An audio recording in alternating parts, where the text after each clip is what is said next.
காசா நகரில் வெடிகுண்டு தாக்குதல் 7 இஸ்ரேலிய வீரர்கள் காயம். பணைய கைதிகள் போர் மண்டலங்களில் தடுத்து வைக்கப்படுவர் ஹமாஸ் எச்சரிக்கை. பலஸ்தீன் விசா மறுப்பு சர்வதேச சட்டத்திற்கு முரணானது மஹ்மூத் அப்பாஸ் கருத்து. இஸ்ரேலை நோக்கிய ஹவுதிகளின் ஏவுகணை சவுதி அரேபியாவில் விழுந்ததால் பரபரப்பு. ஈரானிய அதிகாரிகளின் பாதுகாப்பு காவலர்களை குறிவைத்த இஸ்ரேல். நியூயார்க் டைம்ஸ் வெளிப்படை. மொசாட் தொடர்பில் 8 பேர் கைது செய்யப்பட்டதாக ஈரான் தகவல். இனி விரிவான செய்திகள். காசா நகரின் ஜெய்டவுன் பகுதியில் நேமர் ஏபிபி வாகனம் தாக்குதலுக்கு உள்ளானதில் 7 இஸ்ரேலிய பாதுகாப்பு படை வீரர்கள் காயமடைந்ததாக இஸ்ரேலிய ஊடகங்கள் கூறுகின்றன.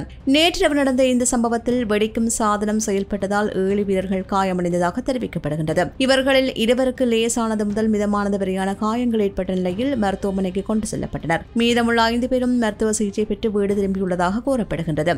சம்பவம் நடந்தவுடனே காயமடைந்த வீரர்களின் குடும்பங்களுக்கு தகவல் தெரிவிக்கப்பட்டதாக அதிகாரிகள் கூறியுள்ளார்கள். மாலா செய்தி நிறுவனம் வெளியிட்ட தகவல்களின்படி நேற்றிரவு காசா நகரத்திலும் தெற்கிலுள்ள ஹான் யூனிஸிலும் இஸ்ரேலிய பாதுகாப்பு படைகள் வான் மற்றும் தரை தாக்குதல்களை மேற்கொண்டன. காசா நகரின் அல் வக்கா தெருவில் உள்ள அல் ஷாபா கோபுரத்தை குறிவைத்து நடத்தப்பட்ட தாக்குதலில் ஒருவர் உயிரிழந்ததாகவும் பலர் காயமடைந்ததாகவும் ஹிஸ்புல்லாவுடன் தொடர்புடைய அல் மயாதின் செய்தி நிறுவனம் கூறுகிறது.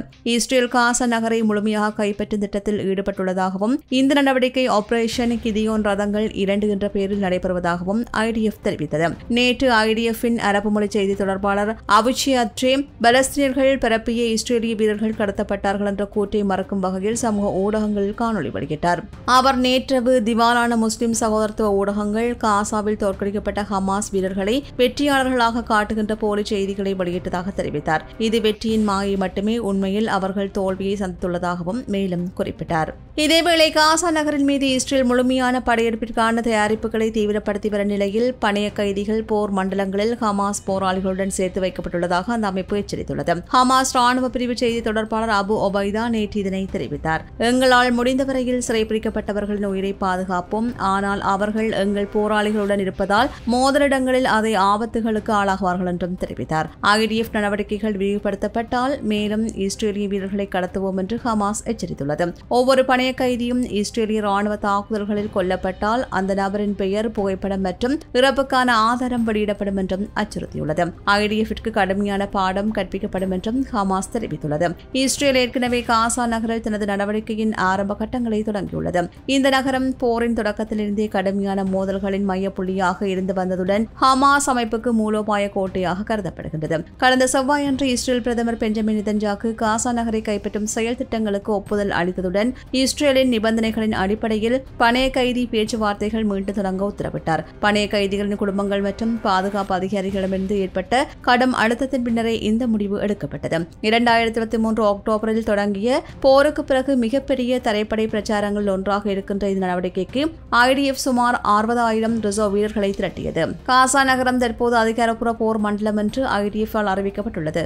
மத்திய மற்றும் தெற்கு காசாவின் சில பகுதிகளில் மனிதாபிமான இடைநிறுத்தங்கள் நடைமுறையில் இருந்தாலும் அவை வடக்கு பகுதிகளுக்கும் குறிப்பாக காசா நகரத்துக்கும் பொருந்தாது என்று தெரிவிக்கப்பட்டது. நேற்று IDF மற்றும் சின்பெட் இணைந்து அக்டோபர் 7 படுகொலையின் போது கிபுட்ஸ் ஃபீரிலிருந்து கடத்தப்பட்ட பணைய கைதி இலன் வைஸின் உடலை மீட்டதாக தெரிவித்தனர்.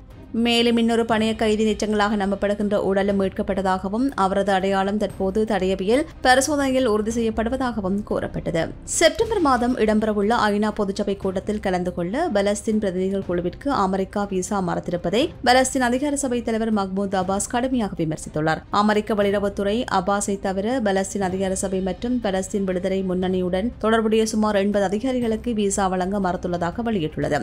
இஸ்ரேல் வெளியுறவு அமைச்சர் கிதியோன் ஜர் இந்த முடிவை பாராட்டி தனது எக்ஸ் கணக்கில் இந்த துணிச்சலான நடவடிக்கைக்கும் இஸ்ரேலின் பக்கம் நின்றதற்கும் அமெரிக்க ஜனாதிபதி டொனால்ட் ட்ரம்ப் மற்றும் வெளியுறவுத்துறை செயலாளர் மார்க்கோ ரூபியோக்கு நன்றி என்று பதிவு செய்தார். மஹ்மூத் அப்பாஸ் தனது அலுவலகம் வழியாக வெளியிட்ட அறிக்கையில் அமெரிக்க வெளியுறவுத்துறையின் முடிவு சர்வதேச சட்டத்திற்கு முரணானது என்று தெரிவித்தார். அமெரிக்க நிர்வாகம் தனது முடிவை திருத்தி பலஸ்தீன் பிரதிநிதிகள் குழுவை நுழைவதற்கு அனுமதிக்க வேண்டும் என்று தெரிவித்தார். விசா மறுப்பை தொடர்ந்து ஸ்பெயின் பிரதமர் பெட்ரோ சாnchez சனிக்கிழமை அப்பாஸுடன் தொலைபேசியில் பேசியதாகவும் விசா மறுப்பு நியாயமற்றது என்று சமூக சமூக ஊடகத்தளமான எக்ஸில் பதிவு செய்ததாகவும் தகவல்கள் கூறுகின்றன. அமெரிக்க வெளியுறவுத்துறை வட்டாரங்கள் பலஸ்தீன் அதிகார சபையும் PLOவும் பயங்கரவாதத்தை தெளிவாக நிராகரிக்க தவறிவிட்டதாகவே நீண்டகாலமாக குற்றச்சாட்டை வலியுறுத்தி வருகின்றது. மேலும் பலஸ்தீன் அரசை ஒருதலை பட்சமாக அங்கீகரிக்க அழுத்தம் கொடுக்கும் நிலையிலும் அவர்கள் பயங்கரவாதத்திற்கு எதிராக தங்களை விலகிக் கொள்ளவில்லை என்று கூறியுள்ளனர். இதற்கு பதிலளித்த பலஸ்தீன் அதிகாரிகள் இத்தகைய குற்றச்சாட்டுகள் ஆதாரமற்றவை, பல தசாப்தங்களாக அமெரிக்க மத்தியஸ்த பேச்சுவார்த்தைகள் இஸ்ரேலிய ஆக்கிரமிப்பை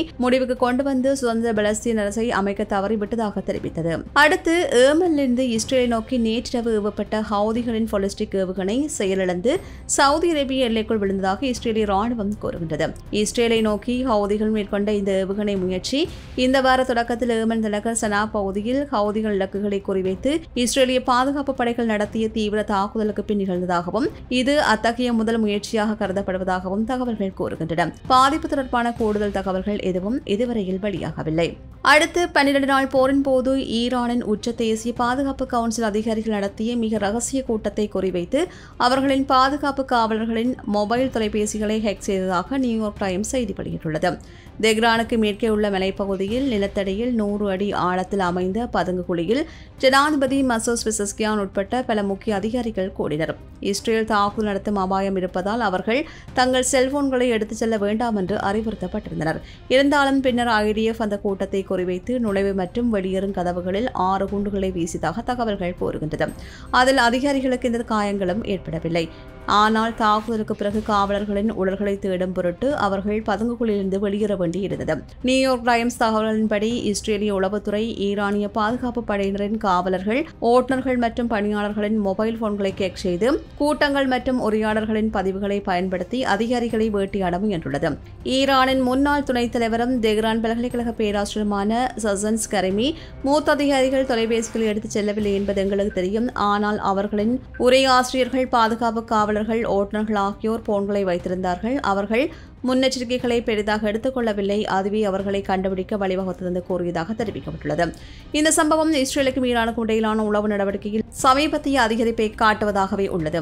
ஈரானிய அதிகாரிகளின் கூற்றுப்படி காவலர்களின் தொலைபேசிகளை ஹேக் செய்வது இஸ்ரேலின் நீண்டகால உளவு பிரச்சாரத்தின் ஒரு பகுதி என்று கூறுகின்றது. இதேவேளை இஸ்ரேலுடன் 12 நாள் போரின் நடுவில் மொசாட் உளவு அமைப்புடன் தொடர்புடையதாக கூறப்படுகின்ற 8 பேரை கைது செய்ததாக ஈரானின் புரட்சிகர காவல்படை அறிவித்துள்ளது. ஈரானிய அரசு ஊடகங்களின் தகவல்களின்படி இந்த 8 பேர் இஸ்ரேலின் மொசாட் அமைப்பிற்கு முக்கிய தளங்களின் ஒருங்கிணைப்புகள் மற்றும் மூத்த ராணுவ அதிகாரிகள் பற்றிய தகவல்களை அனுப்ப முயன்றதாக குற்றம் சாட்டப்பட்டுள்ளது. ஜூன் மாதம் இஸ்ரேல் ஈரானுக்கு எதிராக நடத்திய வான்வழி போரின் போது அவர்கள் இந்த தகவல்களை பகிர்ந்ததாக கூறப்படுகின்றது. அந்த தாக்குதல்களில் ஈரான் அணுசக்தி நிலையங்கள் சேதமடைந்ததுடன் உயர்மட்ட ராணுவ தளபதிகள் மற்றும் பொதுமக்களும் உயிரிழந்தார்கள்.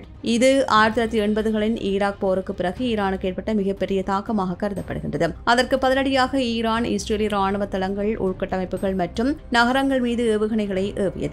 ஜூன் 22 அன்று ஈரானின் அணுசக்தி நிலையங்கள் குறிவைத்து இஸ்ரேல் தாக்குதல் நடத்தியதைத் தொடர்ந்து அமெரிக்கா போரில் கலந்து கொண்டது. இந்த அடிப்படையில் IRGC வெளியிட்ட அறிக்கையில் கைது செய்யப்பட்டவர்கள் மொசாட்டிடமிருந்து ஆன்லைன் தளங்கள் மூலம் சிறப்பு பயிற்சி பெற்றதாகவும் திட்டங்களை நிறைவேற்றுவதற்கு முன் வடக்கு கிழக்கு ஈரானில் கைது செய்யப்பட்டதாகவும் கூறப்பட்டுள்ளது. மேலும் அவர்களிடமிருந்து ஏவுகணைகள், குண்டுகள், வெடிபொருட்கள் மற்றும் கன்னிவெடிகள் தயாரிக்க பயன்படுத்திய பொருட்கள் பறிமுதல் செய்யப்பட்டதாக தெரிவித்துள்ளது. இந்த மாத தொடக்கத்தில் 12 நாள் போரின் போது ஈரானிய காவல்துறை மொத்தம் 21,000 சந்தேக நபர்களை கைது செய்ததாக அரசு ஊடகங்கள் தெரிவித்தன. எனினும் அவர்கள் மீது சுமத்தப்பட்ட குற்றச்சாட்டுகள் குறித்து விளக்கம் அளிக்கப்படவில்லை. சமீப காலங்களில் உளவு குற்றச்சாட்டுகள் தொடர்பாக பலருக்கு மரண தண்டனை நிறைவேற்றப்பட்டதாகவும் ஆகஸ்ட் 9 அன்று இஸ்ரேலுக்கு அணு விஞ்ஞானி பற்றிய தகவல்களை வழங்கியதாக கூறப்பட்ட ரூஷ்பேபாடி என்ற விஞ்ஞானி தூக்கிலிடப்பட்டதாகவும் தகவல்கள் கூறுகின்றன. மனித உரிமை அமைப்புகள் ஈரான் உளவு குற்றச்சாட்டுகளையும் அதனைத் தொடர்ந்து விரைவான மரண தண்டனைகளையும் பரந்த அரசியல் அடக்குமுறைக்கான கருவிகளாக பயன்படுத்துகின்றது என்று குற்றம் சாட்டியமையும் குறிப்பிடத்தக்கது.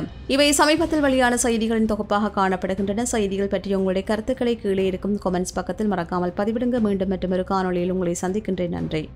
இது போன்ற பல செய்திகளை தெரிந்து கொள்ள நம்முடைய சமூக மீடியா யூடியூப் சேனலை சப்ஸ்கிரைப் செய்து அருகில் உள்ள பெல் பட்டனை கிளிக் செய்யுங்கள். மேலும் செய்திகளை உடனுக்குடன் தெரிந்து கொள்ள samoogamedia.com என்ற இணையதளத்தின் வாயிலாக எங்களுடன் இணைந்திருங்கள்.